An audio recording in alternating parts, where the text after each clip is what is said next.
my 3 quick and dirty tips to make your taxes easier next year.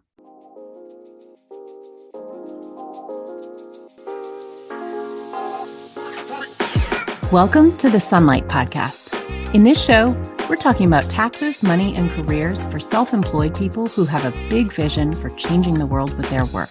I'm your host, Hannah Cole, artist, tax pro, and the founder of Sunlight Tax. If you're a creative or soul-centered entrepreneur or wellness practitioner who wants to grow your business sustainably, manage your taxes, and build a stash of fuck you money so you can control your time and have a bigger impact with your work, you are in the right place.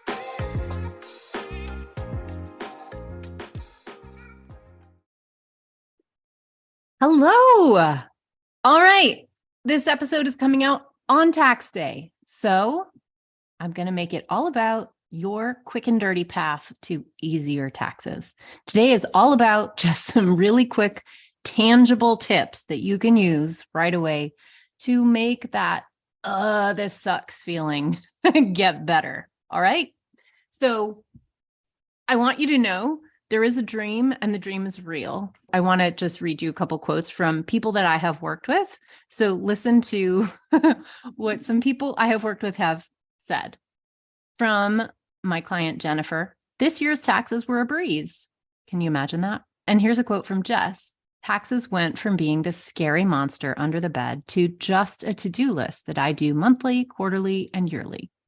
So listen, isn't that what we all want? Don't we all want to feel that way about our taxes? And listen, I know that at this time of year, that's probably not the way you're feeling.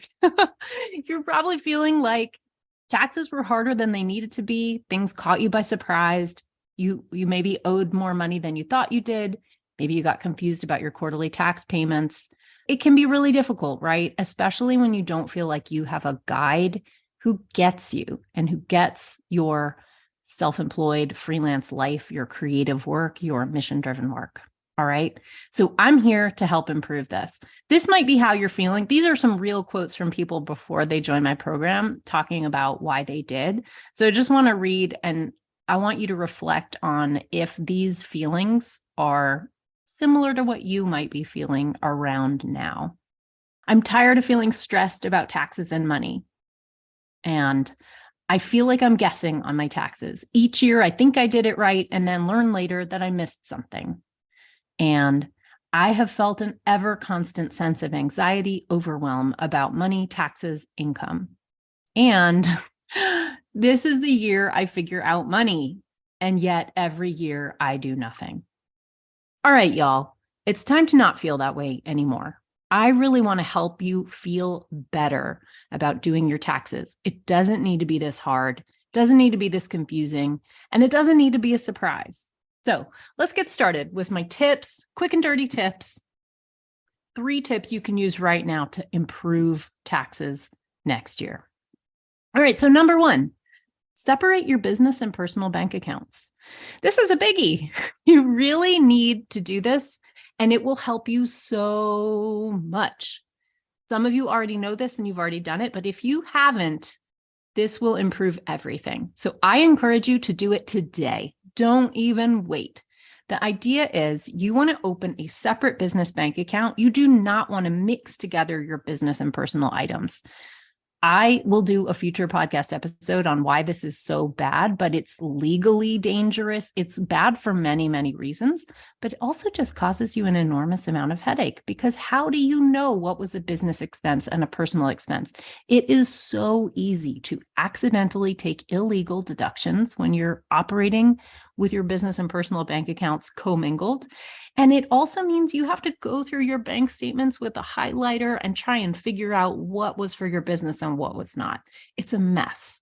So the magic is in opening a separate business bank account. Only business income should go into the business bank account. Only business expenses should come out of that business bank account. All right. That is the key. And listen to the magic that unlocks when you do it.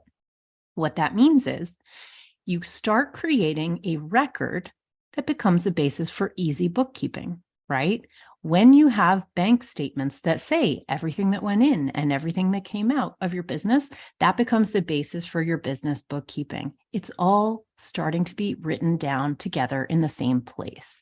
Your bookkeeping becomes so much easier when you quit mixing business and personal.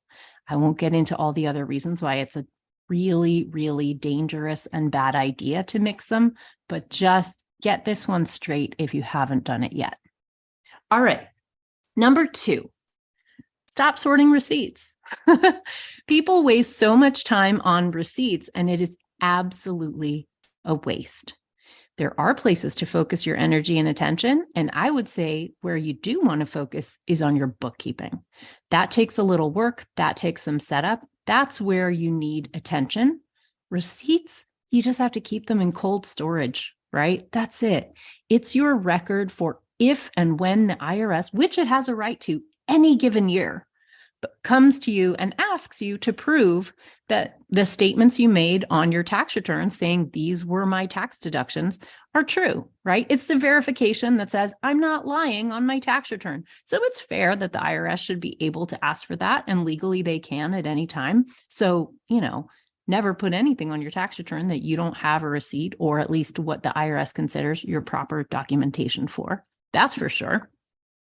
But you don't want to be doing bookkeeping off of your receipts. That is a freaking nightmare. You will go crazy very quickly. So what you want to know is your focus should be on bookkeeping. That's where you want to spend your effort. And receipts, they go into storage. So I have a secret tip for you to help you never, ever, ever sort receipts again, but keep them in a way that they will be perfectly aligned and where you need them when the IRS asks you to prove some of them. All right, you want to hear that tip? Here we go. When you're getting receipts, and now I'm talking about physical receipts. Now you have to remember that email receipts are, digital receipts. Of course, those are important too. So for digital receipts, you want to create a folder in your inbox where you put all of those things. Okay, that's just about a habit, right? Create an inbox by year. Create a folder in your inbox by year to say, 2023 business receipts, right? Easy. And then you make a purchase on Amazon for your business. You get that confirmation email. Confirmation email goes in your 2023 business receipts folder. All right. That's how you keep digital receipts. Now, physical receipts, these are the ones that get lost. So you need some kind of method. Here we go. So for your physical receipts, here's my recommendation. When you get physical receipts, you're going to keep them in your wallet, and you want to just put the receipt you just got right in the front. Okay. So this is all you need to do. Always keep the receipt you just received in the front. What does that mean? That means that as you go backwards through those receipts that are in your wallet, they're in chronological order. See, you've never sorted them, but just this little habit, I always put the receipt I just got in the front, means your nearest, the ones at the front are the recent ones, and the ones at the back are the older ones, and they're in order. So when your wallet gets too full and you want to empty those receipts, you empty it into, a hanging file folder. And here's my next tip on this. You want to create file folders by year. Do not put all your receipts into one shoebox. Oh my God, no. You want to separate them by year. So 2023, then create a new folder when it's 2024. Okay. Why do I want you to do that? And then what you do is when you empty your wallet into that file folder, you're going to put the receipts from your wallet in the front, right? So that means every single receipt in that entire folder is still in chronological order. Have you spent even a second sorting these things? No. And that's what I'm trying to save you from. All right. Why do you want to separate them by year? The reason for that is that the IRS, if it asks for receipts, is going to delineate which years it's looking for. Okay. So the really worst case scenario here is that you get audited, you get asked to show, for example, all your travel and meals receipts from 2022. And what's terrible is when you have to find those and they're mixed in with all your receipts from forever. Okay. But if you have 2022 separated out, you just pull out that folder, and the only receipts you have to worry about are in that folder. in chronological order, right? So that's why you want to separate them by year. Pro tip, the IRS occasionally will audit 3 years at a time. Why is that? Because it's more efficient with your tax dollars, right? It's efficient. If somebody's doing something wrong 1 year, it's likely they've been doing it wrong for multiple years. So this is why the IRS will often say, we'd like to see 2022, 2021, and 2020 all at one time, right? So you might need to pull 3 folders. But listen, I know it's a little scary to think about that, but as long as you have those receipts and you didn't lie on your tax return, you're fine, right? So that's the point. Okay, so that is my receipt sorting magical tip. Number 3, this is in the area where you do need to focus. You do need to spend a little time and it's worth it. All right. So tip number 3 is don't use the default categories in your bookkeeping. All right. A lot of people don't realize that you can customize your bookkeeping, but of course you can. How many, forestry businesses have the same deduction categories and the same income categories as hairdressing businesses? Approximately 0, right? Every business is unique. Every business has different types of income and different types of expenses. Now, the Schedule C, which is where you're going to report all that income and all those expenses, it has these sort of generalized categories where you're going to fit the stuff in. Advertising to you may look very different from how advertising looks to me, but most firms will do advertising, right? You want to be able to customize your own bookkeeping so that the categories, for one thing, make sense to you, right? And make sense for your business, okay? So understand that if you are paying for bookkeeping software, that it's giving you software based on a default, right? And you aren't a default, you aren't a generic business, you are a very unique business. So it is absolutely okay. And in fact, I highly encourage you to go ahead and customize those categories, okay? You can just relabel them to make categories that have meaning to you, okay? For example, let's take sales, right? Most businesses are engaged in selling something, right? So you might have different sources of income. Now, ultimately, on your tax return, you only need to report one number, which is gross sales. But for your bookkeeping, you do probably want to actually do some tracking about the different types of things you sell, because it gives you some insight into, which revenue sources are doing the best for you, which are costing you too much, et cetera, right? So that's a good idea. So for me, for example, my sales categories include tax preparation, money bootcamp sales, that's my program, speaker fees, because I do tons and tons of speaking and teaching. So those would be my main 3 sales categories in my bookkeeping. All right. Obviously, your business doesn't look like my business. Your business may be very different, right? Maybe it is commissions, maybe some is commissions, Etsy sales, and gallery sales, right? That could be your 3 categories. You might have 17 categories. You might have 1. It doesn't matter, but make it be there for you, okay? Now, if you use software, I encourage you to edit the categories for, sales and expenses to just match each category on your Schedule C, okay? Now, you can label it in a way that feels intuitive to you, but I want it to line up with the way that you ultimately will be reporting it on your tax return. This is super, super important. Do you know why?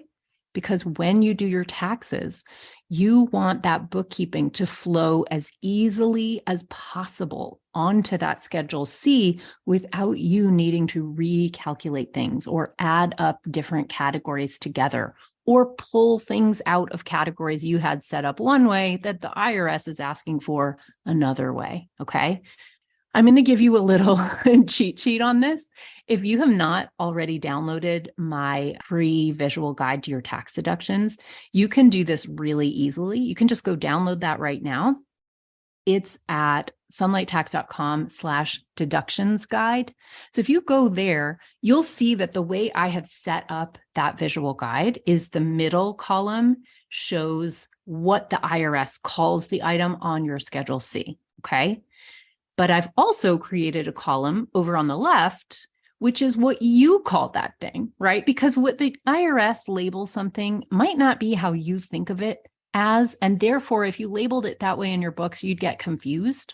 So you can go ahead and use the label on the left, the one that feels intuitive and correct to you, and you should customize that as much as you want to. But I just want you to know where that goes on the Schedule C, okay? So if you download that visual guide, you can use that. If you have software, you can use that to help you customize the categories in your bookkeeping that you are tracking at the moment. And if you use a spreadsheet, which is perfectly fine for so many small businesses and freelancers, you need to be tracking your income by law, and you should be tracking your expenses because it lowers your taxes. So you can take that free guide that I have, again, sunlighttax.com/deductions guide. You can take that guide and you can match up those categories to a column in your spreadsheet. And so that way, you can be tracking each of these categories. All right.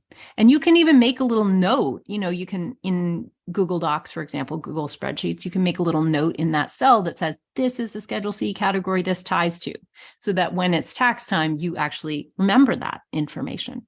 All right. So hopefully that should help you. If you have not done that yet, I hope that really helps you streamline the way that you track your taxes. Okay, I have one more little bonus tip for you when it comes to tracking your income and expenses. So here's a little pro tip.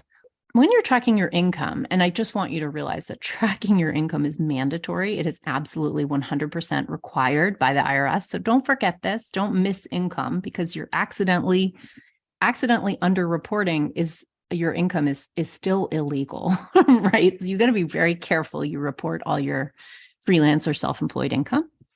But here's my tip. So when you're tracking your income in your self-employed work, whether it's creative work, care work, whatever kind of work you do, I encourage you to, at the end of the year, when you're doing your taxes, when you're totaling up your income categories, I encourage you to do one final sort. And you want to sort for what is the income that was reported to you on a 1099, and what is the self-employed income that was not reported on a 1099. Okay. This is a really, really awesome thing to do and will save you so much headache, because if you happen to get a late 1099, and this happens really easily, then you know what amount of income to subtract that 1099 income out of. So, for example, you're going to take it out of the not reported on a 1099 category and move it over to the reported on a 1099 category. This is super important, because if you forget to report a 1099, the IRS is going to send you an automated letter that says, whoopsie, we just got a 1099 showing that you have this income and we see that you didn't report it. Okay. The IRS 100% of the time knows when you don't report a 1099. So if you forgot one, or somebody was really late mailing one to you and you already filed your taxes, and this happens, it happens, then what you can do is, when you have this separation of reported, not reported on a 1099 from your income, it makes it really easy to create that, to reply to the IRS, to create that letter that you need to respond to them to say, I actually did already report this and you can prove it. That's having proof when it comes to responding to the IRS is gold, solid gold. Okay. So that will help simplify your life. It will help give you a piece of defense in your back pocket if you should get into that category, which is very easy to have happen, where you get a late 1099 or you forget to report a 1099. You have a missed 1099. It can happen so easily. Somebody that you worked for could send a 1099 to your old address and you moved, right? Well, the IRS gets a copy and they don't know you moved. They're just like, hey, you didn't report this, right? So that's my tip, is separate. Once you have all your income totaled up, separate it out into reported on a 1099 versus not reported on a 1099. All right. So that has been my 3 quick and dirty tips to make your taxes easier next year. All right. Let's review. Number 1, separate your business bank account from your personal bank account. Number 2, Stop sorting receipts. And remember, I gave you an awesome tip to help you never sort receipts again. Number 3, quit using the defaults in your bookkeeping software. Customize your bookkeeping categories. Also, remember, I gave you a 1099 income tip. This will remove some of the pain you may just have experienced as you filed your 2022 taxes. All right. Okay. Well, that is the 20-minute version, right?